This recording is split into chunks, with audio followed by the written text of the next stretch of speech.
मूर्तियों को किसने तोड़ा? मूर्तियों का बेचने वाला। बहुत समय पूर्व एक गांव में एक प्रसिद्ध आदमी था। उसका नाम आज़र था। आज़र मूर्तियों का व्यापार करता था। इस गांव में बहुत बड़ा घर था और इस घर में बहुत सी मूर्तियां थीं। लोग इन मूर्तियों की पूजा करते थे। आज़र भी इन मूर्तियों को पूजता था।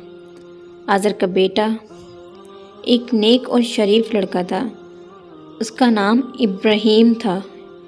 इब्राहिम लोगों को मूर्तियों की पूजा और सजदा करते देखते थे।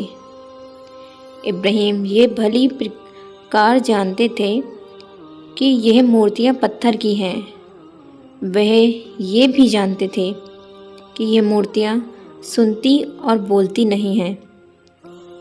ये ना तो किसी को लाभ पहुंचा सकती हैं और ना ही किसी को हानि। वे देखते थे कि यदि कोई मक्खी भी उन पर बैठ जाए तो वे उसको भगा नहीं सकती। वह यह भी देखते थे कि यदि कोई चूहा उनका खाना खाने लगे तो वे उसको भी भगा नहीं सकती हैं। इब्राहिम अपने मन में सोचा करते थे कि फिर भी ये लोग मूर्तियों को सजदा क्यों करते हैं और इनसे क्यों मांगते हैं।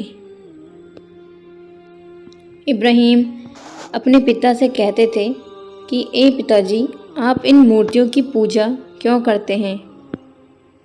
ए पिताजी, आप इनको सजदा क्यों करते हैं?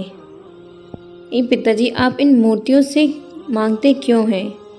यह मूर्तियां ना तो बात करती हैं और कोई लाभ आपकी बात सुनती हैं। ये मूर्तियां ना तो कोई हानि पहुंचा सकती हैं और ना ही आपको कोई लाभ ही पहुंचा सकती हैं। इनका हाल तो यह है कि अगर इनके सामने आप खाने पीने की वस्तु रख दें तो ये उसको ना खाती हैं ना पीती हैं। आज़र इन बातों से क्रोधित हो जाता था, परंतु इब्राहिम अपनी कौम को उपदेश देते थे। इब्राहिम के उपदेशों से जनता बड़ी क्रोधित होती थी और समझती ना थी कि एक दिन इब्राहिम ने अपने दिल में इरादा किया कि जब ये लोग चले जाएंगे उस समय में इनकी मूर्तियों को तोड़ दूंगा। तब इन लोगों की समझ में बात आएगी। इब्राहिम अलैहिस्सलाम मूर्तियों को तोड़ते हैं। ईद का दिन आया और लोग खुशी मनाने लगे।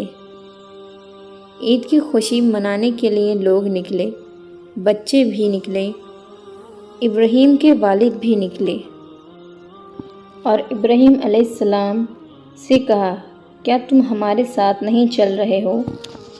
इब्राहिम अलैहिस्सलाम ने कहा कि मैं बीमार हूँ। इब्राहिम के अतिरिक्त सभी लोग त्योहार मनाने अपने घरों से चले गए। इब्राहिम अलैहिस्सलाम लोगों के चले जाने के बाद मूर्तियों के पास आए और उनसे कहने लगे कि क्यों भाई, तुम बोलते क्यों नहीं, सुनते क्यों नहीं हो? ये तुम्हारे सामने खाने पीने का सामान रखा हुआ है, उसको खाते पीते क्यों नहीं हो?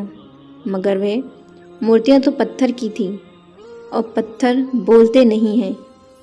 इब्राहिम अलैहिस्सलाम ने मूर्तियों से कहा, तुम बोलती क्यों नहीं हो? मूर्तियां चुप रहीं और नहीं बोली। इब्राहिम अलैहिस्सलाम को गुस्सा आ गया। उन्होंने कुल्हाड़ी हाथ में ली और मूर्तियों को तोड़ डाला, मगर एक बड़ी मूर्ति को छोड़ दिया और कुल्हाड़ी उसकी गर्दन पर लटका दी।